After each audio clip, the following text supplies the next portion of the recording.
Hello and welcome to Console Shock, retro and modern gaming chat. And it's episode 62 with me, Trev, and Stu. All right, Stu. Hey guys, yeah, very well, thank you. Good.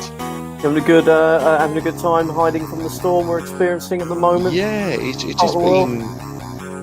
just been quite a good day actually. I've just sort of stayed in all day and played the Halo Master Chief Collection, sort of. Oh, really? Just got sort of stuck into that. Yeah, but it's been a bit of a lazy day, really, and sometimes that's what you need, isn't it? Is that the free, the part of the Game Pass one? Or it is, yeah. So cool. on Game Pass, so I've completed all the other games, but it's just Halo 2 I've never actually done. So I thought I'm going to, push my way through that, and then I've completed all of them. Yeah, it's funny actually because I bought that when it came out. Like, God, when did that come out? 2014, I think. When it was everyone moaned about bits of it weren't fully finished and stuff, and they kept patching the hell out of it. And now it's kind of good. But yeah, I remember I had it and I got rid of it because I just got bored or something, or just didn't want it anymore. Then I got the Game Pass, and then I've managed to be able to get it again through that. So I've kind of it had my save still because obviously everything goes straight up to the cloud, doesn't it? With the Xbox One, that's right, yeah. Which is one of the really cool. So yeah, it's a really good way to play, and that's on the PC as well. So, but they're kind of releasing it in sort of bits. Which is my PC wouldn't run that. Yeah, it's like I think the first one you can get, and then the second one they're sort of working on it at the moment, and then you'll get bits come out. Because obviously 3 and 4 never came out on the PC.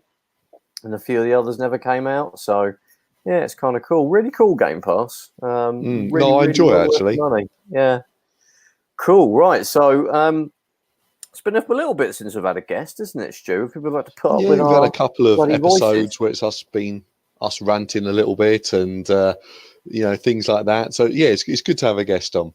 It is, yeah. And we've got another one today, although he has been on the show before. He's a friend of the show. In fact, the last time was about a year ago, funnily enough. So we thought with the subject matter that we're going to be talking about, we thought it'd be a great person to get on. And it is Dan from the Retro Hour. Hi, Dan. Thanks for jumping on again. Hello, guys. Always great to be on. You're talking about the storm before. I've actually been on the M1 for 2 hours in the torrential rainfall and the 90-mile-an-hour winds just to get back to do the podcast with you guys tonight. So. Literally risked your life for us. I can imagine you saying to your girlfriend, "It's like, oh no, we've got to get down there," and she's going, "No, let's stay one more night. The storm's not going to pass," and you're like, "Oh, we've got to make it." I'll have to talk about some old games. Yeah. I think she's used to that by now, I think, yeah. Just rolls her eyes like, all right then. Let's ignore the speed limits. But thanks for risking your life to jump on tonight. We really appreciate it. No worries. Looking forward to this one. It should be fun. Yeah, the reason we got you on, as I think everyone has seen the title, we want to talk about kind of a bit of a niche subject when it comes to sort of computing and gaming in general, and that is sort of old Macs and Macintosh computers, collecting the old ones, gaming on those old ones.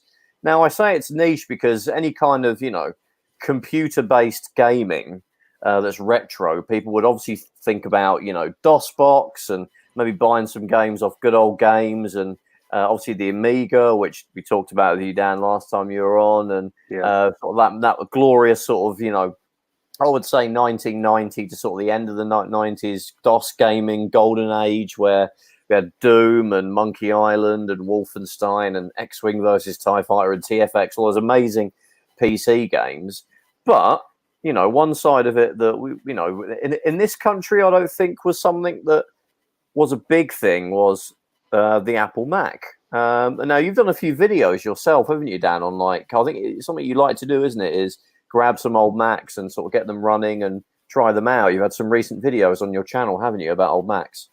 Yeah, I mean, my most recent one was about a Power Mac G4. It came out in 1999. So, I think you're right as well, because you often look at online kind of articles about computing and, the Mac and stuff like the Apple II do get a lot of mentions. But really, from my perspective, I don't ever really remember seeing them around until around the turn of the millennium, really, because, like you said, I think they were bigger in America. But over here, I mean, we all had Amigas, Atari STs, and before that, Spectrums and C64s. It just felt like those machines, you'd read about them, but I mean, you remember when the original Mac came out? I think it was like $2,500 in America. Yeah. And you could probably double that money now, and it'd be over $5K today. So it wasn't affordable for us kids who wanted just to play games in our bedrooms. So I think it's always a bit of something like a voyage of discovery, actually exploring these old systems that you didn't get a chance to use a lot back in the day. I find quite interesting.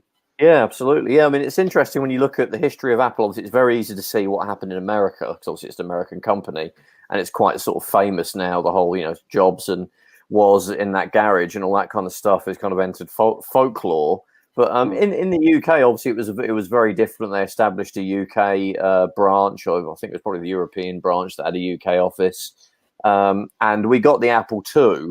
We got the Apple II Euro Plus. Was actually the first Apple product I think that we had in the UK, but it was a couple of grand to get one in the UK, and this is at the same time that you could get like a ZX80 and a ZX81 that were like a 20th of the price. And then obviously when the ZX Spectrum and the Commodore 64 came out, and probably the BBC Micro was the big one, because I think a lot of you look at these YouTube channels of Americans reminiscing about, when they first used a computer, kind of people around our age in their 30s and 40s, they would sort of say, oh yeah, it was in my school. There was an Apple II. That was the first computer I used. Whereas I don't think we really would have had that. We would have had BBC Micros. I can only imagine like common everyday use of an Apple II in that early 80s really would have been in offices, I think. Maybe some schools, but I don't think there was really any push to have them. I mean, Stu, you're not particularly a fan of like Macs or anything. You're not. I'm not really not a fan of them, but it's just I've never come across them really.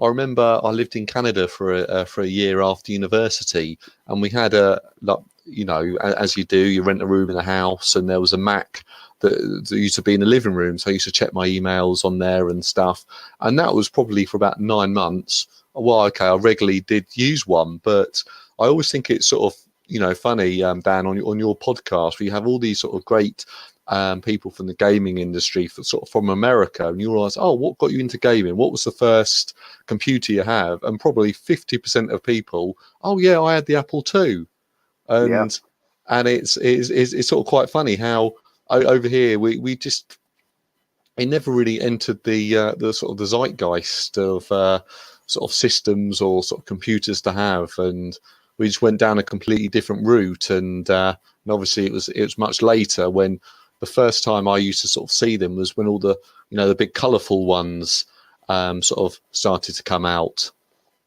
Yeah, and I think the Apple II was an interesting system because, really, it was kind of designed with gaming in mind, which is something the Mac wasn't, because you guys probably know that Steve Wozniak and Jobs actually worked at Atari before they started Apple. Breakout was obviously the game that most famously they worked on there. And I remember reading a quote from Woz that when he was doing Apple II, he wanted it to be able to play a great game of Breakout. That was like one of the goals he had in mind for it. So that's why you had like the joystick ports on there and the color graphics and everything, which you didn't get with the early Macs. Yeah, I think as well, like the legacy of it kind of went a long way because of the 6502 that was inside it. Probably the first mainstream computer that had that, and then obviously that would feature on many other systems, and the NES is probably the most typical one that people would think of. But yeah, we didn't really have any kind of a history with the Apple II. Obviously, we had that. I've actually got an Apple II Euro Plus. It's kind of a bit annoying because the how was got color to come out of the Apple II originally. It's kind of a trick with the NTSC video signal. There isn't really kind of any full-on dedicated kind of graphics hardware in there. It's kind of a hack that was got to get color to come out of the Apple II. Whereas in the UK, they couldn't replicate that with the PAL video signal. So basically the Apple II is the Euro Plus. It's an Apple II Plus, but it's converted to PAL, but it's not in color. In fact, you have to get a card that slots in the sort of the card slots in the back of it to be able to get color out of it, like RF, I think, or a composite signal color one. So yeah, the only game that I think I've actually played on my Apple II Euro Plus is Elite, Actually got quite a good version of Elite because I guess it would have been straightforward to port because it had the same CPU as the BBC Micro. And I've actually got my hands on an Apple II GS. So I don't know if you guys have ever heard of one of those. I think Stewie might have mentioned it on you mentioned it before, but they almost sort of, I want to say it was about 10 years of the life of the Apple II, or about 10 to 15 years. It was basically I would say it's the closest thing that Apple came to an Amiga in a weird way. It's got really good graphics. It's basically a 16-bit version of the Apple II. Probably the only sort of interesting trivia about it is what Super Nintendo games were programmed on. A lot of them, because it had the same 65816, I think, chip as the Super Nintendo. So that's kind of its claim to fame in a weird way. But it has really good versions of like Wolfenstein on it. It could run a really good Wolfenstein. It's got lots of like Amiga ports on it as well. It's got a really good sound chip that sounds really, really awesome. Kind of, again, Amiga-esque.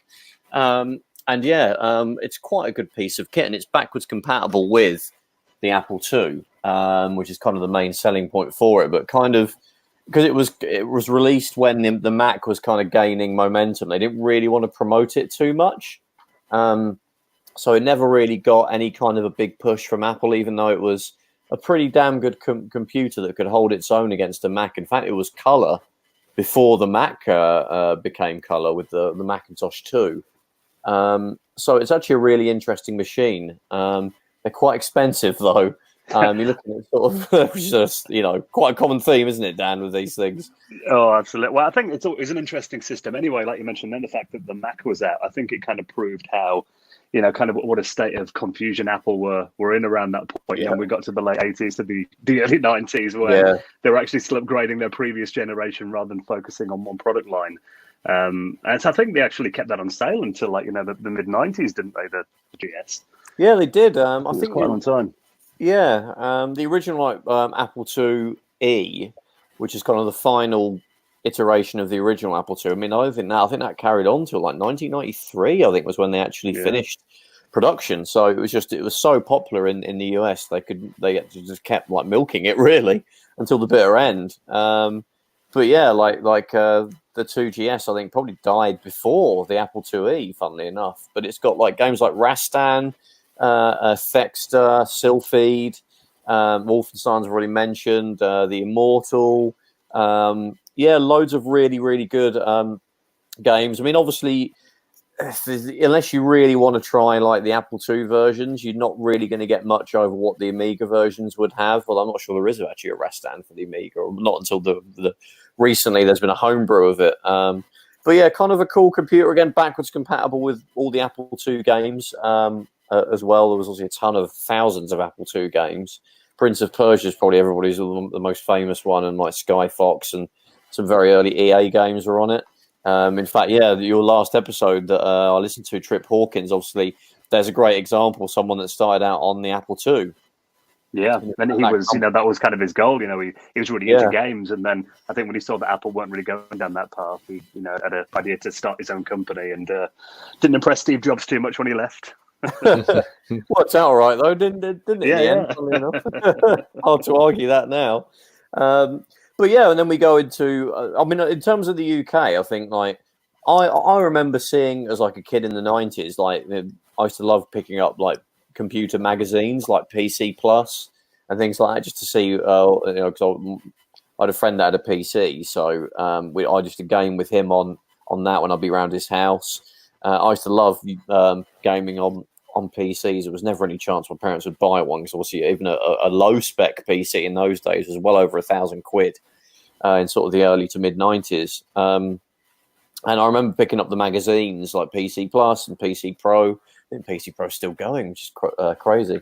And there would sometimes be an advert for Macs. They wouldn't really cover them in the magazine, but it would, a place that was selling computers, like a shop that had an advert in the magazine, they would have 3 or 4 Macs that they would also sell. And in those days, you're looking at things like it'd be the Quadra and the Centris and the Performa. Awful names, but basically the names represented the kind of the level of that Mac, like the high end or the low end. I think like the Quadra was like the sort of consumer level, and the Performa was like the top level. And then you had like things like the Power Mac. And then there's also other things that were going on where they were transitioning from the 68K processors to the Power PC chips. And then they would do another transition in the mid-2000s from Power PC to Intel. And that's basically where we've been ever since, funny enough, with the current Macs. So I never had any personal experience of that sort of, those sort of early to mid-90s Macs. I mean, Dan, did you use any of these? Were you aware of them? Did you have any personal hands-on experience with those sort of 68 machines? Well, actually, I think the first Mac I used was my auntie actually ran a branch of a shop called Pronto Print. They were like the high street printers. Yeah. In Shrewsbury back in the late 80s. And I remember one summer, I was probably around 5-6 years old. We went to stay there for a couple of weeks and actually went into the shop one day with my cousin, and we're just kind of, playing around on the machines. And they had a few Macs in there that they used for their printing business. So that was probably the first time I ever got to use a computer mouse. And I remember drawing pictures in Mac Paint and, printing them out on their nice printers and stuff there as well. And I think I was playing, the game Dark Castle? Yes. The platform game. I think that was kind of like the Mac's Commander Keen, if you like. It was, the first big platformer game that impressed everyone when it came out. Obviously, black and white graphics. Yeah. But I do remember playing that, and at the time, being impressed with the operating system and being able to print stuff out. But I remember looking at the games and being a bit like, can't we just go back to your house and play on my cousin's Commodore 64 instead? It seemed like, a better game machine. To be monochrome, Well, exactly. As a kid, like, the monochrome graphics didn't really excite me all that much. But then I think my next encounter with them probably would have been around 92, 93. And it was actually another stationery place. I was in Ryman's on the high street. And I remember my local Ryman's had like a few PCs set up. And it was around the time that the Apple Newton came out, the little handheld PDA that they tried to make a success. And I was playing around with the Newton and the handwriting recognition. Again, only a little kid. But they also had a few Macs in there as well. And I remember the salesman came over chatting to me and my dad about the machine. And he actually gave us a promotional videotape that was it was a really cheesy American family who were, talking about why the whole family needed a Mac. But I loved it. And, I would go home and just play this on my video recorder in my room and watch it quite a lot. I did actually track down, it's on YouTube somewhere. I watched it a couple of years ago, and it looks even worse now than I remember it. It's basically love those promotional videos. They're amazing. Yeah, really wooden and cheesy. But even then, I mean, they were showing stuff off on it, like Corel Draw and that kind of thing. And, in about 93, 94, obviously I couldn't afford a Mac, but that was kind of my next experience with them, just kind of watching this videotape regularly at home and looking and being impressed at them. And I think the granddad actually does some online dating in there, and then they bring over his little bit of sauce off the internet comes over, I think, at the end of the video. It's very odd. Oh, promotional videos, I bloody love them. I remember a whole bunch of them when I was a kid. There was I remember probably my favourite one. I remember I bought the first issue of Sega Saturn magazine in November '95. It was quite late into, I don't know, it was Sega magazine, and they changed it to become Saturn Mag a few months after the Saturn launch. And it came with a video of the upcoming games that were actually probably came out at Christmas, a lot of them. But it had like Virtua Fighter 2 and Sega Rally and Virtua Cop, all the big sort of games. Because it was this point in time, we didn't know that the PlayStation was going to destroy it and take over. At this point, they were running kind of neck and neck. It was very early into it, but they were kind of running neck and neck. So it was exciting. Both of them were very exciting machines at this time. But I was, Sega fanboy, so I was I sort of pinned my sort of hopes on the Saturn.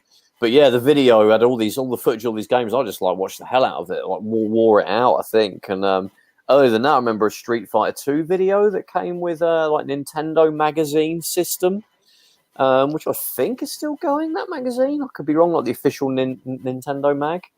It was like the second or third issue I picked up, and had a video, like a strategy guide to Street Fighter 2. I think it was Julian Rignall. Julian Rignall.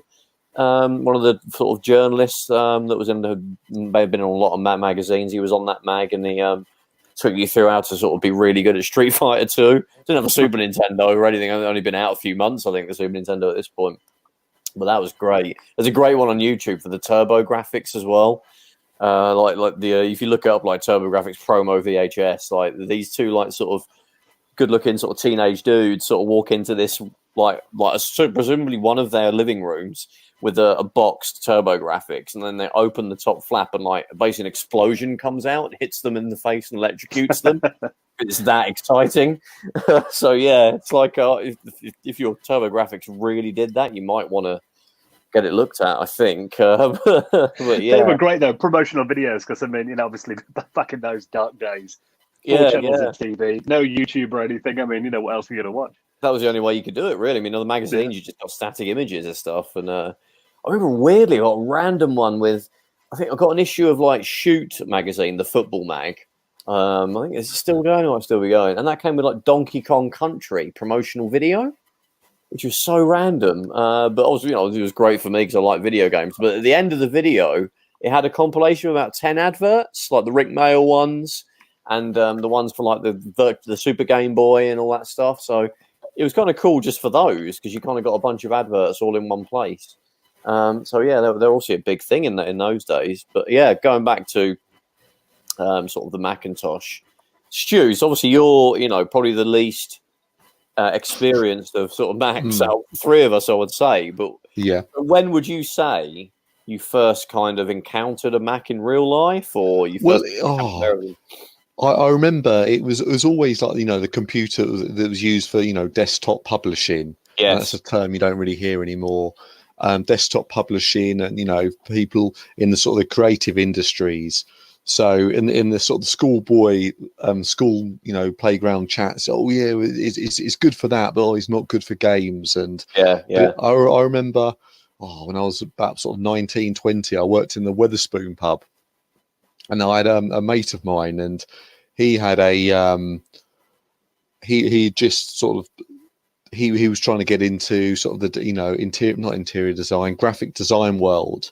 So he was they're the best, and I remember he had a Mac, and he got the one, I don't know the names, but the one which he sort of had the round white sort of pod, and then sort of a chrome arm coming out of it with a big screen. The so G4, the original iMac, or the second one, I think. Yeah. And he had that one. It was like, wow, all the things you can do on it. And he would sort of talk, they're really good at multitasking. I thought, let's just do two things at once.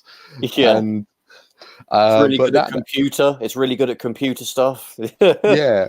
But for me, I was always, it's not good for gaming. And and when you're young, you always want to try and get all bits of software to copy games and do this and do that. And so for me, it wasn't probably sort of the best machine for myself. But if you're into graphics and that type of stuff, it was probably, a really good sort of workstation for that.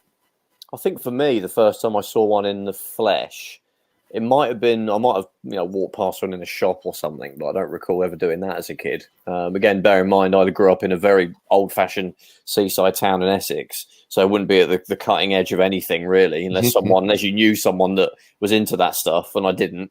But in my school, I think it was when I was in like year 11, so like 15, 16, I was doing GCSE art. Me doing art, lol.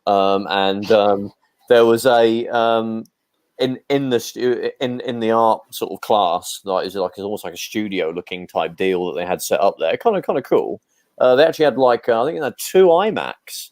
Probably be an iMac G3. So we're looking. This would have been about 1999, 2000, when I was in sort of year 11. Year 10 actually would have been. So the year before, 98 time, 99. I think it was an iMac, a blue iMac G3. So the CRT all in one unit. I don't recall I ever went on it to do anything. I don't recall anybody ever using it, really. It's probably the teachers, to be honest, the art teachers who probably used it. That was the first time I saw one in the flesh. Well, I knew what Macs were. It wasn't like anything that I didn't know what these computers were. I mean, I I was interested in the history of computing even then, and I was aware there was these other computers called Apple Macintoshes, but bear in mind, like, Apple hadn't made anything other than like computers at this point. Well, apart from like, the Pippin and the Newton, but they weren't famous for anything other than really their computers. And yeah, I thought it was cool, but I didn't really become interested. I don't know what it was that triggered my interest in, because I became like a complete Apple fanboy around 2004. So this was long after the fact of like the iPod and all that sort of stuff. I don't know what really triggered it. It might have just been my interest in getting to know other computers, and maybe I can't. You know what? It might have been in 2001 when I was in the sixth form. They had one PowerBook G4 that I borrowed to use because I just want to mess with it, because I saw it and I thought it looked absolutely amazing. The titanium PowerBook G4, so one of the first laptops that had a widescreen display, had a built-in DVD drive, and it was about an inch thick. One of the first laptops to do any of that. They look absolutely stunning. They still look great to this day. Actually, they haven't really aged in terms of how they look. But I remember, like, I don't know why our IT department at school had one. I think maybe like they had a bit of budget left over, and one of the IT, people thought, "Oh, I'm going to get one of these awesome PowerBook G4s." And I remember I just messed around on it and like played on it, and I think the thing that impressed me the most was watching a DVD on it, which sounds so lame now. But I purposely brought a DVD from home to experience playing the DVD on a laptop, because to be able to watch like a film on like something that I could pick up with and carry around with me was like mind blowing then. And yeah, I think that was when I was like, that turned me on to Apple being just cool at making cool computers. So I always kind of probably had it in the back of my mind to sort of look into what they do more. But it wasn't until sort of 2005 that I got my own Mac, and that was with my student loan. Basically, completely burned it on buying an iBook G4, which I used on my degree. I was the only person that had one. I used to get the piss taken out of me for it. Everybody was like, "Well, have you got one of them? They're useless, like, for anything." And I kind of turned a few people onto Macs. They were like, they used it and they were like, "Oh, it's kind of cool. I like it." Because Mac OS 10 absolutely looked, we were still in Windows XP era at this point, absolutely blew it away. Everything just looked, but even like the system font looked better. The icons were high resolution. Windows XP wasn't that more advanced than 98 really in terms of the interface. And I think from that point on, I was kind of always, Macs were of interest to me from that point. And later on, I would start, sort of getting into the 2010s. I was looking at ones that I used to own. I thought, God, I wouldn't mind getting that one back again, because I had so much fun with it. And then looking further back to older ones to sort of, just to mess around with them, really. So, I mean, Dan, what sort of made you decide to sort of dig out some old Macs, get them off eBay, or do whatever it was that, whatever you do to get you, or the ones that you have, what sort of got you going with that? Well, I think my experiences are probably quite similar to yours in terms of it was the iMac G3 that was kind of the first, Mac that I actually sat down and actually did work on and kind of got to know. So I think the G3 was kind of a bit of a benchmark for Apple. That was the first, the Bondi Blue one when it came out. That was when Steve Jobs was back at Apple. That's right, yeah. Reinvigorated the company. And I remember it was at college, we had like a multimedia room. And so I was doing like a BTEC in like new media. So it was like kind of website design. We'd use, Dreamweaver, that kind of thing, tools to make basic websites and that kind of stuff. Yeah, but we had a room that was for like digital photography and working on Photoshop, and it was full of iMac G3s. And again, I mean, like you said, not really many people used them. Because we had the main computer room that had, was full of like Windows 98 PCs, and most students would use them. So this multimedia room, you'd get a few classes in there during the day when they're doing web design, but really it will be empty most of the time. And they leave it open until like 10 p.m. or midnight on a weekday. And it was open all throughout Saturday as well. So I live quite near college. I'd often just nip in there. And if the room was empty, I'd get like, all 30 iMacs booted up and have Napster on them, downloading songs like all the machines, burning them onto CDs. But I did actually enjoy playing with those machines. And OS 9 was on most of them. But I remember there was one machine at the back that was hooked up to like one of those really big, it must have been like a Power Mac G4, I think, hooked up to one of the big Apple cinema displays. And that was what kind of the the lecturer would use when they're doing classes. And they had OS 10 on that machine. And I remember when I first saw OS 10, it was, I mean, as you guys know, it was a complete departure from the classic Mac operating system. It was essentially Steve Jobs' next company, the operating system from the next computer, kind of skinned to look a bit like the Mac interface. And it was a complete reboot of the Mac, really. So, I enjoyed using those. And then when we went to university, again, it was full of, we had multimedia rooms full of Power Macs, G5s were coming in by then as well. And I just really enjoyed them. I remember my girlfriend actually at the time had a couple of Macs. She had like an iBook G3 or G4 and an iMac at home as well. And she kind of got me into the laptops. And I got my first iBook G4 probably around the same time as you did, 2004, 2005. So, and ever since then, I've had Apple laptops. Every laptop I've had has been an Apple since. Yeah, I think the iBook was kind of a consumer level because I didn't really have one up until the sort of 2003, 2004. Well, there was the 99, like the toilet seat iBook. But I think they were still quite expensive. But I think around early sort of 2003, 2004 is when they started like getting under $1,000. I think in the UK. So that was when I kind of thought, right, that's when I'm going to try and grab one. And I remember I don't think I really ever tried to put games on it. I remember I got on my iBook G4, I got a couple of games that were crap. I got like one called Nanosaur, where you were like a weird cybernetic pterodactyl flying around, like doing missions in like a sort of kind of a weird like flight sim Panzer Dragoon type thing. And that like it came with it. So obviously, Jobs must have loved this game and thought everybody should play it or something. And you got World Book with it, which is basically like Encarta.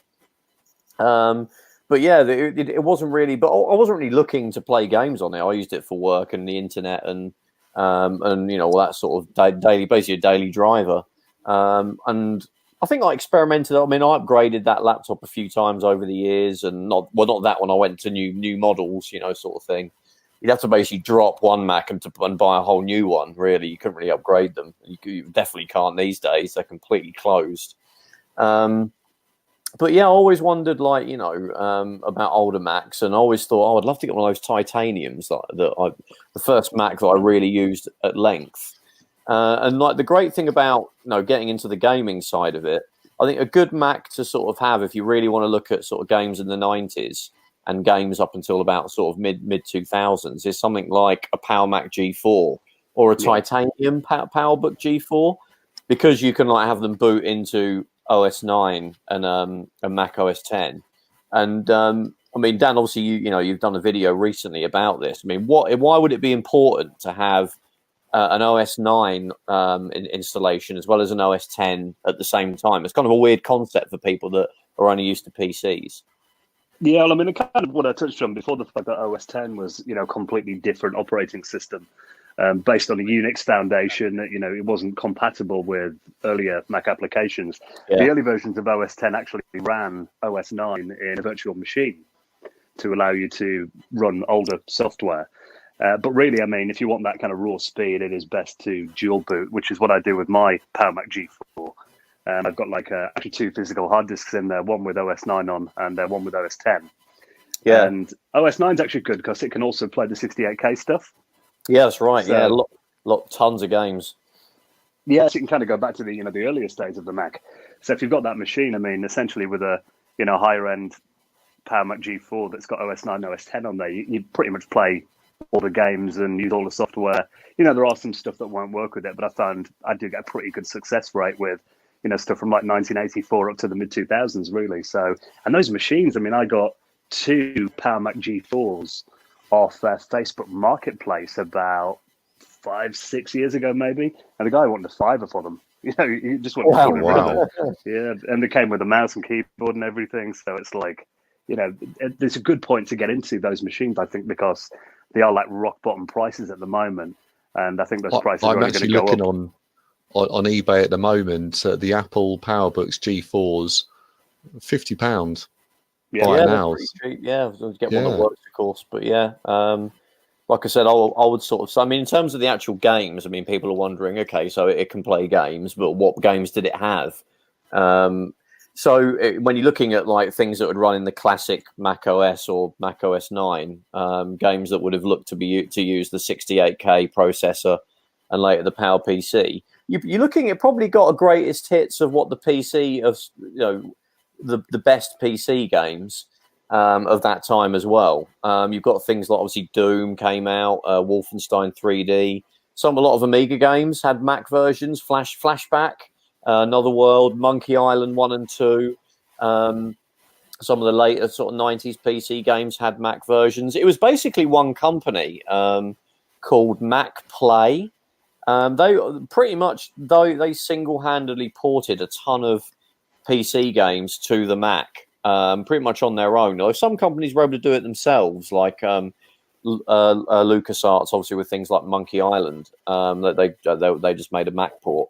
But Mac Play did a ton of Mac ports, so things like Fallout, Descent, Alien vs Predator 1 and 2. They would do like combo packs with games like Sin and Heretic.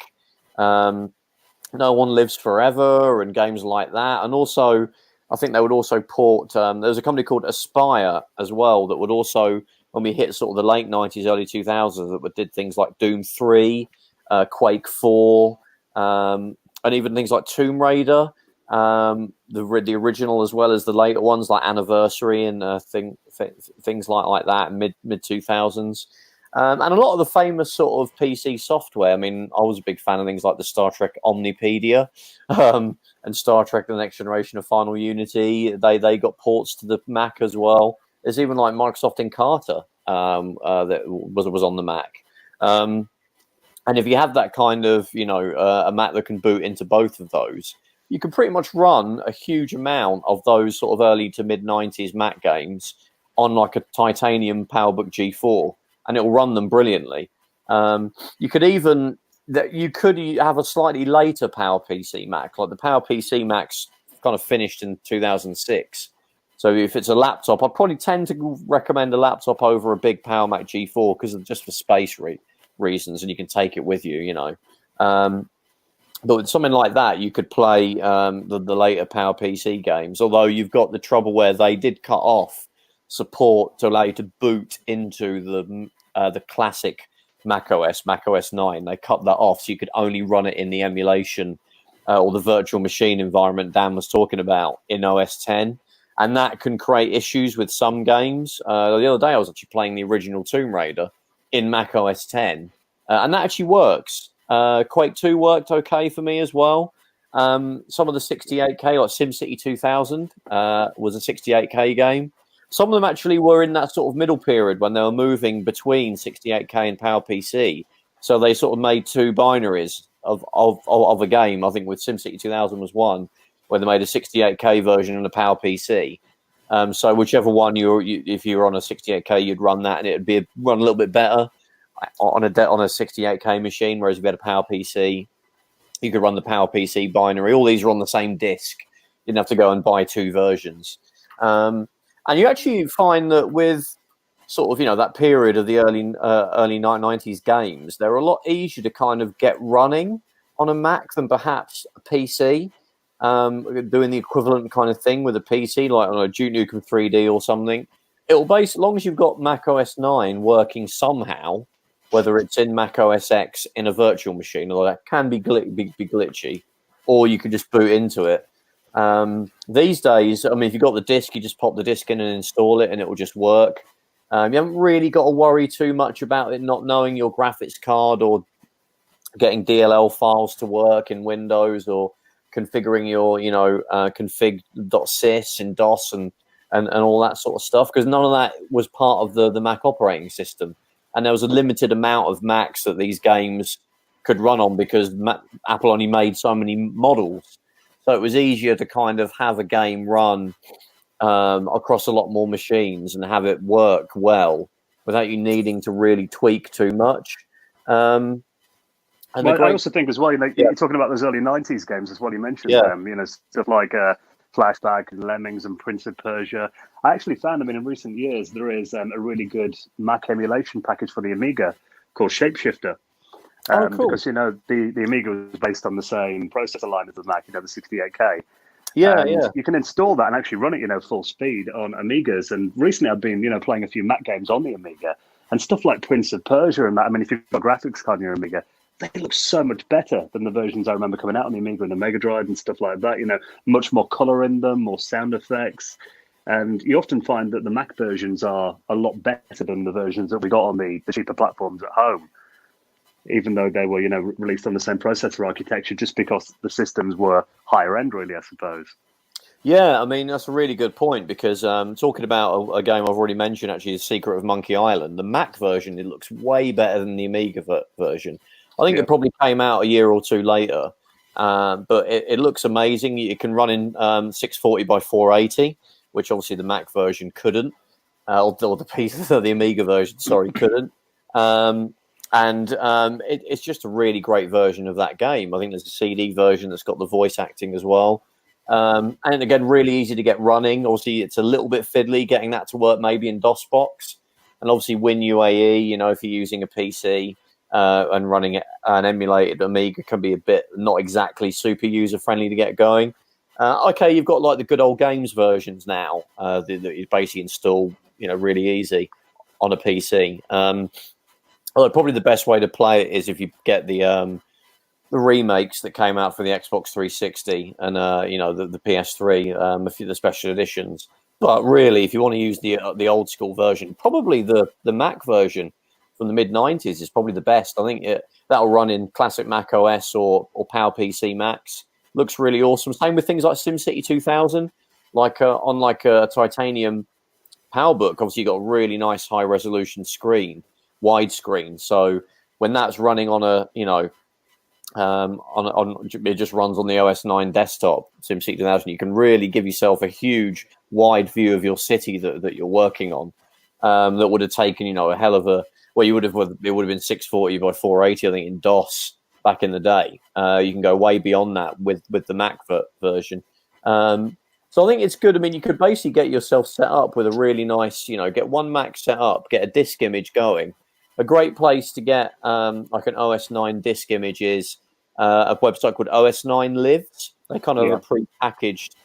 Is that what you've used yourself, to get OS 9 on your vintage Mac? Yeah, that's a great website. I mean, you've got like Macintosh Garden as well, which is really good.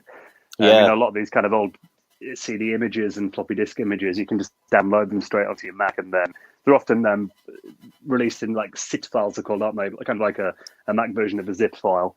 Stuff it. Yeah, stuff it. Yeah, so you just double click them and drag and drop, really, isn't it? There's not really very few of them even have installers. It's just often drag it to your disk and that's it. Yeah, I mean, I think Stuff It was like built into Mac OS 9, wasn't it? Yeah. You haven't got to download that or anything.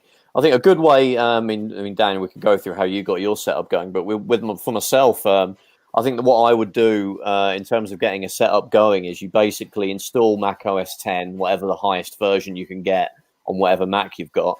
So if you're looking at the late titanium PowerPC PowerBook, you're looking at a sort of a 1 gigahertz model if you can find one of those in good condition.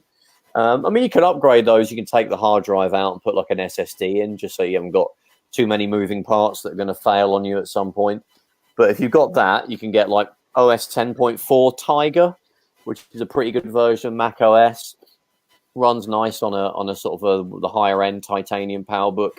Once you've got that installed, you can basically get the sort of a Mac OS 9 disk image, install that within Mac OS 10. And once that's done, you can then boot. You can choose if you want to boot into OS 9 or OS 10. And I think what I tend to do is I then go into OS 9 and I kind of install all my games in there and get everything going in there, having done the installation of OS 9 within OS 10. It's basically a folder that you just place somewhere within Mac OS 10. And then you've got your OS 9 there, and you can boot it. You can boot directly into it, so you're running off OS 9. And yeah, like Dan, like you said, you just jump on Macintosh Garden. They've got disk images of things like all those games I've mentioned already. If they're CDs, there'll be ISOs, and there's also floppy disk images as well. In Mac OS 9, you can get some really good disk mounting software, image mounting software that lets you mount CD images, even in Mac OS 9. OS 10 has built-in disk image mounting. So you can, if you run the game from the OS 9 environment in OS 10, you can have the disk images mount straight away, but you need some extra software. But you can find that software on Macintosh Garden as well. And often they're sort of cracked versions, much like the Amiga had a cracking scene. There was a cracking scene for the Mac as well, not quite as eclectic as the Amiga one, I'd probably say. But yeah, a lot of the there is a really good site as well called, I don't know if you've seen Macintosh Repository.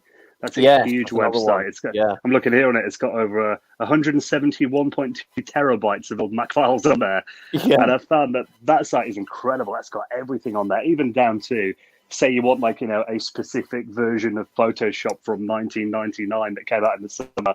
They've got every different version of pretty much anything you can think of. And it's all free to download. You make a free account on there. I found that that's been a really useful site when I've been setting up my Macs, and there's loads of games on there, pretty much any Mac game you could think of. Yeah, I mean, that's something I tend to do as well, is I actually like to get software like Photoshop and stuff going, because that stuff hasn't really aged too badly. I mean, your everyday tasks are perfectly served with, I think Photoshop 7 was the last one in OS 9. So yeah, that's and Microsoft Office, there was, I think, Office 98 might have been the last one on OS 9, or X, actually. 2001 worked on it, I think. Yeah, 2001 worked on it. Yeah, I think X was the one after that. Office X 2001, works great. Again, browsing the web, we're kind of in the last death knells of that. There's a Classilla, like you mentioned in your video recently, but I'm finding that's kind of... I don't think it works I can't get it to work in OS 9, actually. I have to run it in OS 10. It might be because of the Mac that I'm using it on. But one good thing... Classilla's actually made for OS 9, so it should work in OS 9 if you've got it, but there's one for OS 10 called 10.4 Fox. Yeah, I tried that one. 10.4 Fox is pretty good. Yeah, it bloody makes my Mac melt nearly, because it's any kind of website these days runs so many scripts and everything. You can disable stuff, can't you, with that, which is great. Lets you browse the web. Although YouTube, you're kind of screwed, which is a shame. But yeah, what I find is if you build yourself, get your games installed, and your productivity software, your Office and your Photoshop on the OS 9 install on whatever Mac you're using, you can then sort of take that Mac OS 9 system folder where all this stuff is installed, stick it on a USB stick. If the Mac you're using has the USB, the later PowerBooks do, and then you can just take that same folder, plonk it on another Mac that can boot OS 9, and you can just use the same games and everything on another Mac. As long as it's got, a graphics card and all that stuff and everything works, it should just be able to boot those games up without too much trouble. So you can kind of make yourself a portable OS 9 install with all the games and all that installed already. You can take and install on your other Macs. I've done that a few times. I kind of got a prime, setup that I've got on one of my laptops, and I just sort of take that, stick it on my Power Mac G4, and I've got all the same games are there. It doesn't complain that, wait a minute, this was from another Mac. It just works. Drop your System 9 folder in OS 10, boot up into that OS 9 system folder, and everything's there. So it's actually really good. In that sense, you can make yourself a portable install of OS 9 that you can use in other Macs. So what would you say, Dan, what is your main setup that you use primarily for your old school kind of Mac, sort of gaming and computing? Yeah, well, I've actually got two of them in my office at the moment. So I've got a Power Mac G5. Can't have too many. Yeah, exactly. Yeah, I've actually got a couple of Mac Mini G4s as well in the garage. Cool, yeah. But yeah, I mean, for my most tasks on it, I've got my G5 that I've got Leopard installed on. Kind of for the later end PowerPC stuff. The ultimate PowerPC, isn't it? Yeah. Yeah, well, that was kind of the last, main high-end workstation they released with PowerPC. So it actually is still very capable for a lot of stuff today. And I've got MorphOS installed on there as well, which is a whole other kettle of fish. It's like a high-end Amiga-inspired operating system that runs on PowerPC Macs. So that runs really well on there. But my main kind of OS 9 and early OS 10 machine is I've got one of the Sawtooth Power Mac G4s. Oh, so cool. That was the year 2000 model. So I find that's kind of the sweet spot for running the 80s, 90s stuff and the early pre-Leopard software, kind of pre-2005. Isn't it? Yeah. So I've tended, 10 with those two machines, I'm generally covered in terms of 68K and PowerPC Mac stuff. And I think it's interesting as well we mentioned before about the ports of software from other systems that ended up on Mac games and that kind of thing. But it's often interesting to look at games that were developed on the Mac and then got ported to other systems. Like, for example, Myst. Myst originated on the Mac using a system called HyperCard. Yeah, that's right. Which is like a multimedia authoring tool. Yeah, so the Mac was like its native platform, and I think that version is still the best version. Stuff like Halo. Halo was originally meant to be a Mac exclusive before Microsoft bought Bungie. So it came out after the Xbox version, but the version of it on the Mac is the version they intended it to be. And you mentioned SimCity 2000 before, again, originally developed on the Mac. So it's often interesting to check out the software kind of in their native environment that they were developed on, I think. I think it's easier to dig out. It's easier to find. I think last time when you're on the show, I think we chatted about how difficult it is to get an old PC of that really like sort of sweet spot spec that you're looking for. Like for me, it would be kind of like a Pentium 100 sort of or a 4860 X4. With a nice sound blaster and enough RAM, and it can run Windows 3.1 and DOS. They're really hard to get PCs of that spec. Whereas Macs, to get that sort of sweet spot of, like you say, I've got, in terms of a desktop, the one that's my go-to is a mirrored drive doors Power Mac G4. So one of the very last ones that were G4s, because it can, the G4 Power Macs can boot into OS 9 as well, whereas the G5s can't. They can still run OS 9 stuff, but you have to do it through OS 10, like we've mentioned already. Can be glitchy.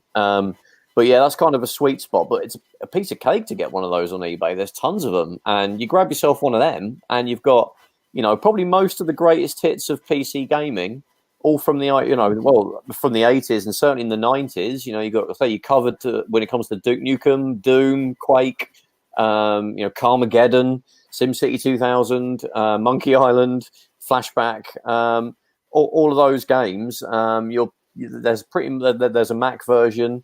And you'll be able to install them and get them running fairly easily without really having to mess around too much. And you covered for some of the early 2000s as well, Quake 3 Arena, or Star Trek Voyager Elite Force, or some of the later or the early 2000s FPSs, and you can possibly even run Halo 1 on it and things like that. So yeah, you've got the whole Diablo and you're covered for the whole run of some of the most famous sort of PC games. They pretty much had a Mac version, and it's a lot easier to get a computer that will run them if you aim for a Mac. And like I say, my recommendation, I think both me and Dan would say probably a Power Mac G4 if you're going for a desktop. And I probably would say then, I think I'd be going for a laptop, I reckon. Yeah, you're going to do it then, Stu? Oh yeah, I might do after my holiday. Because you got like a PC laptop, didn't you? Not that a couple of years ago. Yeah, but I got a bit annoyed with that because all the games were designed for sort of 600 by 400 resolution, and the monitor was 800 by 600 or something. So they're all in like a window in the middle, and I thought, my girlfriend will kill me if I start having sort of big CRT monitors in the flat. I'm not as lucky as you, Dan. I like the idea of actually having the Mac and being able to play a lot of the like Quake and sort of Duke Nukem and games like that. And if you get that on a laptop that's 50, 60, 70 quid, and then there's all these websites where you can just download it and pop it on, I think that's brilliant. But I was going to ask you, Dan, I mean, actually to yourself as well, Trev, when obviously Apple went down the route of ditching the power PC processors and going for Apple and Intel processors. What did you feel about that? Do you feel a little bit almost when you say, I felt let down? Well, I can see why they did it, and I think it completely made sense because Power PC. I mean, when Power PC originally came out in the 90s, everyone was getting hyped about RISC, and it was set to take over the world, and it really was a much more tighter, nicer architecture than Intel was. But then by the time we got into the mid 2000s, I remember reading for ages that Apple are going to bring out a PowerBook G5, a laptop version of the G5, but they just couldn't get it to work because if I look inside my Power Mac G5, my desktop machine, the heat sinks in there are probably about 60% of the machine, just because the chips ran so incredibly hot. and they could never get a portable machine running on the G5 because they just ran too hot, the chips, and they couldn't enclose them in such a tight space. So really, I mean, it was down to the fact that PowerPC just wasn't keeping up with Intel by the time we got to the mid 2000s, and those chips ended up being a lot cheaper. So I could totally see it at the time. It was kind of sad to see the end of kind of alternative processors, because I did like the fact that Apple kind of ran on their own kind of hardware architecture.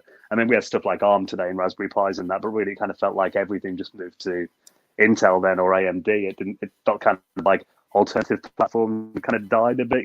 The Mac just became another PC. So in that regard, maybe a bit, but that's the old romantic in me talking there, I think.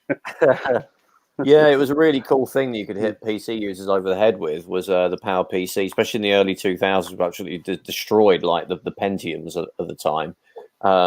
You've only got to go on like the various face-offs that Steve Jobs would do in his Macworld presentations in the early 2000s, where they'd show like Photoshop rendering an image on a PC and then on a Power PC Mac, and often the Power PC Mac would be a slower clock speed than the Pentium it was being compared to, but because it was more efficient as to how it processed things, it would complete the task a lot faster. And yeah, I think when they went to, I think also the fact they couldn't make a PowerBook G5, I think they were frustrated with Intel, with Motorola and IBM not being able to make a small, cool G5 that could run in a laptop, and they were kind of falling behind what Intel were doing in mobile devices. The PowerBook G4, I mean, it ended up having to last all the way to like 2005, having been originally introduced in 2001, which is not that long really, and 4 years isn't that long in life in general, but in computing terms, that's ancient now.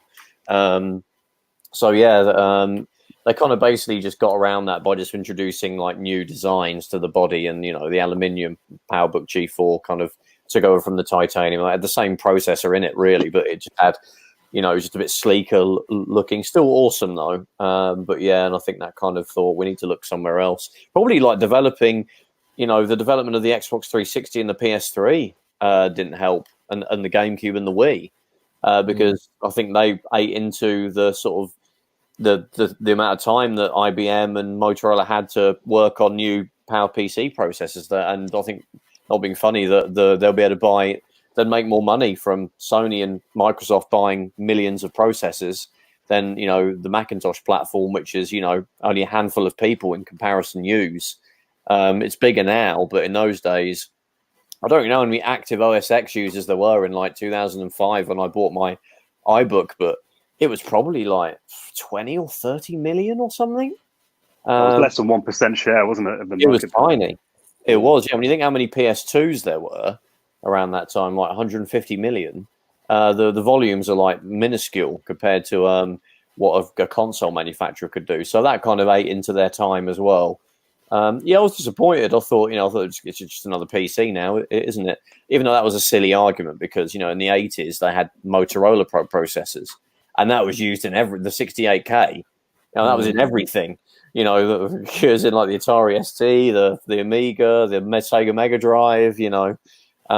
So it wasn't really. It was kind of. There was no reasoning to be annoyed at that. I tell you one great thing though. It was I had friends as well who probably like you did, like took the mickey out of the fact that I had a Mac laptop and what have you got that for? The first time I booted it into Windows in front of them, hold down the Option key, booted straight into Windows Vista. Exactly, and then I remember reading headlines that apparently the MacBook was the most powerful Windows laptop on the market at the time. It ran it better than any Windows machine, natively did. So that was quite a smug moment. Yeah, I remember also you could go even better, couldn't you? You could get like VM when VMware came out. You could like boot. You could like have like a Windows 7 or Windows XP running in a window on your Mac desktop. So if there was some annoying, Windows software that you for some reason didn't have a Mac version, you could just jump straight into that, and there you go, you've got it. And yeah, I mean, I think now I've got like the computer I'm recording on now is actually a MacBook Pro, and I've got it dual boots into Windows. On base, I use Windows on this for RetroArch because it runs great in Windows 10 on this MacBook Pro. So when I want to play some retro gaming, I'll just jump into Windows, and I can plug in my Xbox 360 controller, and it will just work. And Apple provide the drivers for the graphics card to work in Windows and everything. So it basically works as if it was a Dell computer that had everything, all the drivers written for it. So yeah, that was a great advantage that we got. But the downside is it basically cut off all the support for any of that kind of OS 9 stuff, the classic Mac OS stuff.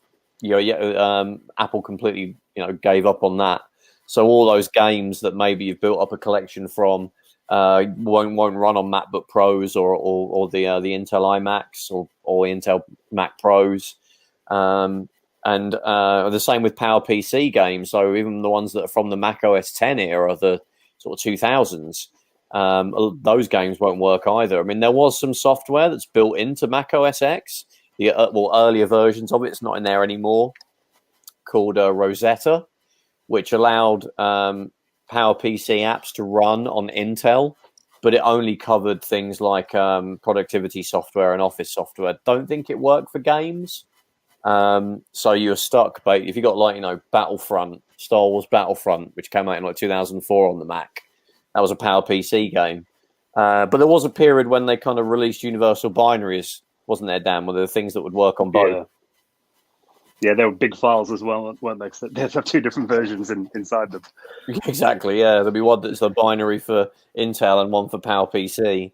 So yeah, there was a period when you'd get a game or something and have both versions running. You'd have both versions depending on what architecture you had. But yeah, it was sad because obviously it would cut off support for any of the classic Mac stuff. I mean, there are homebrew emulators. I think Basilisk is one. And Sheep Shaver as well. Yeah, have you used those for? Sheep Shaver I have. Yeah, and it's kind of, I don't know how often it's been updated, but I did have success trying it out a few years ago. I mean, that kind of runs up to early versions of OS 9. Yeah. So yeah, I mean, it's probably been maybe a decade since I last used it, but I remember it booting up, and obviously my PC now is quicker than the one I had back then, but I do remember it ran pretty reasonably from what I remember. And also there is, I don't know if you check out archive.org, they've actually got a load of classic Mac games they put on there recently that you can play in a browser. Oh, cool. Well, like sort of 68K sort of era sort of games. It's mostly that, the old monochrome, graphic games from the 80s. Cool. They're uploading stuff all the time on there. So if you want a really simple way to dip into the early Mac stuff, I mean, you can minimize Excel at work and playing it in your browser when the boss is not loaded. Or if you've got a Mac, you can use the virtual desktops and just flick between them really quick, which helps. So does it boot into like OS 9 in the browser, and then you just sort of open up the icon or something for the game, or does it just land you on the game? Yeah, it lands you straight in the game, so you just click it. I mean, they've got loads on there. They've got like DOS ones and stuff as well. They've put on recently. It's kind of the running machines in web browsers are that powerful these days. The technology they can run in there, it's a breeze for it to emulate these old like 68K machines and stuff. It's absolutely mind-blowing, isn't it? There's actually one thing that I've wanted to get going on one of my sort of PowerPC Macs, and that was some kind of Amiga emulation, but I've really had any luck finding anything for like 10.4 and .3 and .5, or even Mac OS 9. I mean, have you ever played around with that at all, trying to get Amiga games running on an old Mac? No, I've not done it that way around. Like I said, I emulated the Mac on the Amiga. Yeah, but the other way around, I haven't tried. I mean, I assume there's probably like an old version of UAE, the emulator for the Amiga for it. Yeah. But I've even found the OS 10 version of UAE is nowhere near as developed as the Windows version. For example, UAE is generally the best one. So yeah, it's not something I've explored, I must say. Yeah, I sort of found that there isn't even like a sort of an interface for it. It's kind of all command line sort of based. Yeah, using the terminal, which isn't like the most pleasant sort of. If I just want to get cannon fodder going, I've got to like go into a command line and configure all kinds of things just to like get it going, which isn't really the best, So you almost even WinUAE at the best of times isn't super easy. Although I can appreciate the Amiga's a complex beast, so it's probably hard to make like a RetroArch type, quick setup thing, So I can't really be too critical of that. But Stu, have you actually ever used Win? I know you're a big Amiga fan, but you don't really, have you got an Amiga yet? Because that was the thing. Well, I haven't. No, I keep on wanting to get one, and they're just the price just go up and up and up, and Was you saying you're not willing to drop £500 on Amiga 1200? Do you know what? It's I want one. I had one a little while ago, and I probably sold, but that was an Amiga 500, and I thought, no, it's 1200. That's the one I want, and I want to get a card in there with some more RAM, and I want to get the SSD in there, and try and sort of soup it up. But it just seems that they're just getting it's sort of quite expensive, and then it's how to get you sort of set up. And I will get one. I'm saying it here now. In a Amiga 1200.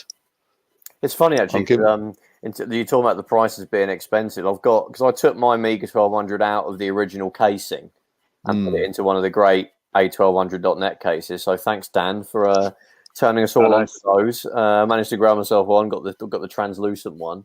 They get addictive though, don't they? I want to get another one now. Outfits, aren't they? One for every season. Yeah, exactly. Yeah. I kind of wish there was just one, and I'll be like, "Yeah, that's it." But yeah, I got so my Amiga 1200 is sat in one of them, which is awesome. But now I've got like an empty original case, and I'm like, "Can I just grab like an unexpanded 1200 like motherboard and pop that in there and get a keyboard?" And then I've got myself another kind of cheap Amiga 1200, and I'm using the old case. But like a motherboard, people are charging like £200 just for that. And then I've got to like buy a keyboard, or an original keyboard, and they're like 70, 80 quid. So you can actually end up spending more than you would to get just another Amiga 1200 or, a complete Amiga 1200 to kind of just to fill the empty case that I've got, which is kind of bizarre. I think, we were just talking about the price of Macs and stuff before. I kind of think, that the PowerPC Mac market is kind of where the Amiga market was in around 2005 in terms of new systems. So, jump in there now if you want to get collecting PowerPC Macs, because I imagine in 10, 15 years it'll be like Amiga prices. Yeah. Because I bought that laptop, that PC laptop. It's a Pentium 2, had lots of RAM, and I think it cost me £35. Yeah, and it had all, and someone had already put on like loads of games on there. I just click a button on each one, and it was such a good little machine. And I think that's what part of me think, God, I paid £200 for an Amiga 1200 years and years and years ago, or maybe 300. Oh, should I still have to spend that kind of money now? And but yeah, you should, and that's the kind of money you need to sort of spend to get one, and rightly so. But yeah, it's kind of a weird one because they're almost... Go on, Dan. Sorry. Yeah, I was going to say, they're almost at the price they were when they were new again. Yeah, easily. Yeah.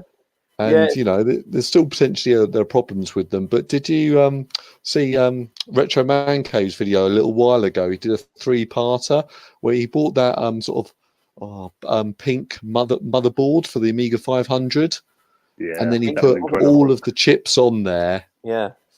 So he brought all these new chips and used some old chips, put them all on there, put all of the capacitors on, and then put it into one of those special cases that look like an Amiga 3000, and then put hard drives and CD drives into it, and I was just, oh man, that's what I want. You're like, oh baby, way beyond my skills. Yeah, well, exactly. And I'd love to see actually someone come out with his a 2020 Amiga 1200 with a 6060 processor, and that's a vampire, isn't it? Yeah, and just sort of all in one, and maybe that's what I'm waiting for. Something like that. Some sort of new version of it. I think Dan, you know all about the vampires. I mean, I think there's a 1200 version coming out soon. Yeah, I think a few people have already got them actually seen online. So yeah, I think they're actually available in small numbers now. And they plug into the bottom of the the trapdoor on the A1200. But there's also a standalone version now, the V4. Haven't got my hands on one yet, but I was playing with them. I went to the Big Amiga show in Germany in October. That was kind of like the launch of the Vampire V4 there. And I think they sold like 250 of them over the weekend. A lot of people pre-ordered them, just turned up and like picked them up there. So yeah, they sold out of them. And I don't get the price wrong, but I've got a feeling it might be around €500. So they're pretty pricey. So yeah, they're very interesting machines. But again, that is, if you want a really high-end Amiga, that's a standalone, self-contained machine that you can put in the case. And if you essentially want a 2020 machine, that's the way to go if you want a high-end one. But I have heard rumors that there might be a kind of plug-and-play Amiga at some point this year as well. So really? Yeah. Kind of like. Go on, Dan. Yeah. Yeah, I was going to say kind of along the lines of, like we've had the Commodore 64s and stuff recently as well. That's the minis. Amazing. Yeah, Laird's Lair. We had him on. Actually, you had him on as well. Funnily enough, not that long ago, and he sort of mentioned that there might be something in the works. That'd be amazing, wouldn't it? Obviously, depending on what games they get on it. But to be honest, that's probably not a big deal, is it? Okay, well, I'm sure if there was an Amiga Mini, we'll all find a way to sort of shoehorn in, whatever games that we want to have on it, and that could almost kill your actual real Amiga, I guess. If all you use it for is classic games, if you can have sort of an identical looking machine that has a real working keyboard, but with a HDMI out and everything, you'd struggle to want to keep your original one out, I would think, right? Yeah, less maintenance and everything, modern components, it'll run cooler and more energy efficient as well. And I definitely see the appeal. You think you'd stick your old Amiga away if that came out? Oh, I don't know about that. I'd have to get a bigger desk and just have them both on there, I think. Yeah, that's the real. Yeah, it just means you got another computer to have out, doesn't it? Really. I need to be past again. Get a even bigger room than I've got now. Yeah, exactly. Whatever excuse you can have to do that, it's worth it, isn't it? Right, chaps. I think we've gone well over an hour, so we've had to abandon our loved ones on this Sunday night, and presumably our Sunday roast. You better talk to you guys about old Macs and a little bit of Amiga at the end there. But you know what? One day we'll get through a podcast without mentioning the Amiga. That'll never happen. No. Well, thanks for coming on again, Dan. We really appreciate your time joining us today. Yeah, it's been my pleasure. Always great to catch up with you guys. Let's not leave it so long next time. Yeah, so it's once a year at the moment, so we should try and make it. Let's aim for twice or even 3 times. We'll see how we go. But yeah, always love having you on. And Stu, would you be able to tell everybody where you can find us these days? Right, so consoleshock.net, the website, Console Shock on iTunes and Stitcher. I'm trying to get us on Spotify as well. Dan, is the Retro Hour on Spotify? Yeah, well, our host is Audio Boom. They're like our audio provider, and they make it really easy. I'm not doing a free advert for Audio Boom, but it's literally just like click if you want it on Spotify, and that's it really. I keep on sort of submitting it, and then it says processing for about a week, and then we're not on there. So I don't know sort of quite why or anything like that, but. Obviously, I was going to mention you're from the Retro Hour podcast, which I'm sure people who listen to this listen to that as well. And you've also got your YouTube channel, Dan Wood, and you do some great Amiga content and a little bit of Mac stuff on there as well. Well, I was going to ask really weird formats as well. Yeah, we love talking about all these. Well, but there's people that listen to us about these weird formats, so they're just as guilty as us. So. Yeah, I did a video on a Kodak Photo CD last week. I watched that. Yeah. That seemed like such a hassle. It was. It took me, I'm not even joking, it probably took me about 7-8 hours to actually get that just to show an image on the screen on Kodak CD. So yeah, definitely not an efficient use of a weekend, but yeah. Well, you could use it on the Sega Saturn as well. I think you had the video CD card, I think, or there was another CD that you could use it on the Saturn. So yeah. Break out your Saturn, Dan. You can put photos on that. Well, that's what I'm going to do the rest of the night. There we go. Exactly. Yeah. Another video right there. Right, everybody. Well, thank you for listening. We hope you found it useful, learning about a good setup for a vintage Mac gaming.